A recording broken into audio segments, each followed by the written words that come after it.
जरा याद करो, आखिरी बार तुम सच में शांत कब बैठे थे, बिना फोन के, बिना किसी काम की चिंता के, बस शांत। शायद बहुत दिन हो गए। हमारी दुनिया में शांति को कमजोरी समझा जाता है। जो हमेशा बिजी है, जो हमेशा भागता है, उसे एनर्जेटिक माना जाता है। जो शांत बैठता है उसे कभी कभी आलसी समझा जाता है। लेकिन रायन हॉलिडे की यह किताब एक बहुत अलग सच दिखाती है।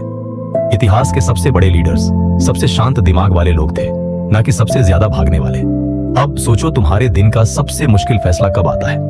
ज्यादातर बार वो तब आता है जब तुम पहले से थके हुए हो, बिजी हो, गुस्से में हो, और उस मोमेंट में लिया गया फैसला अक्सर सबसे कमजोर फैसला होता है।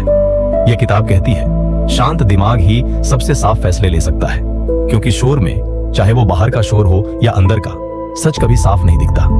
अब इमेजिन करो एक तालाब जिसका पानी हमेशा हिलता रहता है। तुम उसकी तह में क्या है ये कभी नहीं देख पाओगे, क्योंकि सतह कभी शांत नहीं होती।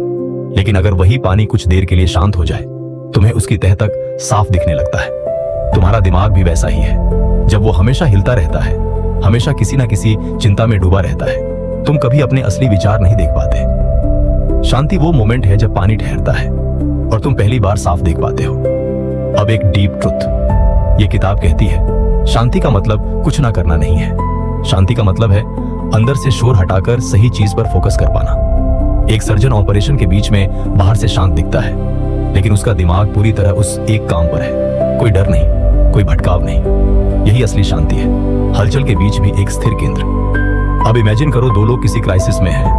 पहला घबरा जाता है, हर तरफ भागता है, हर किसी से सलाह मांगता है, अंदर से और भी उलझता जाता है। दूसरा एक पल रुकता है, गहरी सांस लेता है और सोचता है, अभी असल में जरूरी क्या है। दोनों के पास सेम क्राइसिस है, लेकिन सिर्फ दूसरा इंसान सही फैसला ले पाता है, क्योंकि उसने पहले अपने अंदर के शोर को शांत किया, बाहर के शोर का सामना करने से पहले। अब एक हिडन ट्रुथ, हम सोचते हैं ज्यादा सोचना मतलब बेहतर फैसला लेना, लेकिन यह किताब उल्टी बात कहती है। ज्यादा सोचना अक्सर सिर्फ ज्यादा उलझन पैदा करता है। असली स्पष्टता तब आती है जब दिमाग शांत होता है, ना कि जब वो 1000 दिशाओं में भाग रहा होता है। शायद इसलिए सबसे अच्छे आइडियाज शॉवर में आते हैं, वॉक पर आते हैं, उन मोमेंट्स में जब हम सोचने की कोशिश नहीं कर रहे होते। अब इमेजिन करो, तुम किसी मुश्किल प्रॉब्लम पर घंटों सोचते रहे, कोई हल नहीं मिला। फिर तुम थक कर वॉक पर निकल गए, बिना उस प्रॉब्लम के बारे में सोचे, और अचानक बीच रास्ते में जवाब खुद आ गया। ये कोई जादू नहीं है, ये वो मोमेंट है जब दिमाग की कोशिश रुकी और शांति को जगह मिली काम करने की। अब एक पावरफुल रियलाइजेशन, ये किताब कहती है, शांति बाहर से नहीं आती, किसी परफेक्ट जगह से नहीं, किसी शांत बीच से नहीं। शांति एक आदत है जो तुम अपने अंदर बनाते हो। कोई इंसान सबसे शोर भरे शहर में भी शांत रह सकता है अगर उसने अपने अंदर वो स्थिरता बना ली है, और कोई इंसान सबसे शांत पहाड़ पर भी बेचैन रह सकता है अगर उसका अंदर हमेशा शोर से भरा है। अब इमेजिन करो, तुम्हारे अंदर दो आवाजें हैं। पहली आवाज कहती है, और सोचो और प्लान करो, हर एंगल से देखो, कुछ छूट तो नहीं रहा। दूसरी आवाज कहती है, बस एक पल रुको, सांस लो, फिर देखो असल में क्या जरूरी है। पहली आवाज तुम्हें थका देती है, दूसरी आवाज तुम्हें वापस केंद्र में लाती है। सवाल ये नहीं कि कौन सी आवाज ज्यादा जिम्मेदार लगती है, सवाल ये है तुम किसको ज्यादा बार सुनने का चुनाव करते हो। अब एक और हिडन ट्रुथ, ये किताब बताती है, जो लोग सबसे ज्यादा प्रभावशाली रहे हैं इतिहास में, उनमें से कई हर दिन अकेले बैठने का समय निकालते थे, बिना किसी काम के, सिर्फ खुद के साथ। यह समय बेकार नहीं था, यह वो समय था जहां वो अपने अंदर का शोर साफ करते थे, ताकि बाकी दिन वो साफ दिमाग से फैसले ले सके। हम सोचते हैं हमारे पास इतना समय नहीं है, लेकिन असल में यही वो समय है जो हमें बाकी सारा समय बेहतर बनाता है।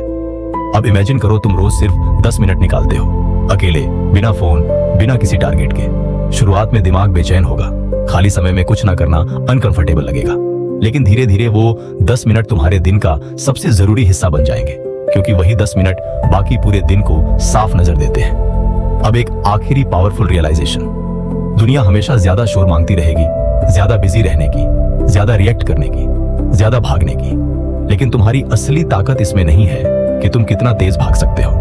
तुम्हारी असली ताकत इसमें है कि शोर के बीच भी तुम कितना शांत रह सकते हो। जो लोग ये सीख जाते हैं वो भीड़ से अलग नहीं दिखते, लेकिन वो भीड़ से बेहतर फैसले लेते हैं। अब अगर इस वीडियो ने तुम्हें सिर्फ इन्फॉर्म नहीं किया, बल्कि तुम्हें अपने अंदर के शोर पर सोचने पर मजबूर किया है, तो इसे यहीं खत्म मत होने देना। इसे लाइक करो, क्योंकि शायद किसी और को भी अभी ये सुनने की जरूरत हो कि शांत रहना हार मानना नहीं, सबसे बड़ी ताकत है। चैनल एक्सीलेंस प्रोटोकॉल को सब्सक्राइब करो, क्योंकि यहाँ सिर्फ मोटिवेशन नहीं मिलती, यहाँ वो आइडियाज मिलते हैं जो तुम्हें अंदर से शांत और बाहर से मजबूत बनाते हैं। और कमेंट में लिखो, आज तुम अपने वो 10 मिनट कब निकालोगे, सिर्फ अपने लिए, बिना किसी काम के।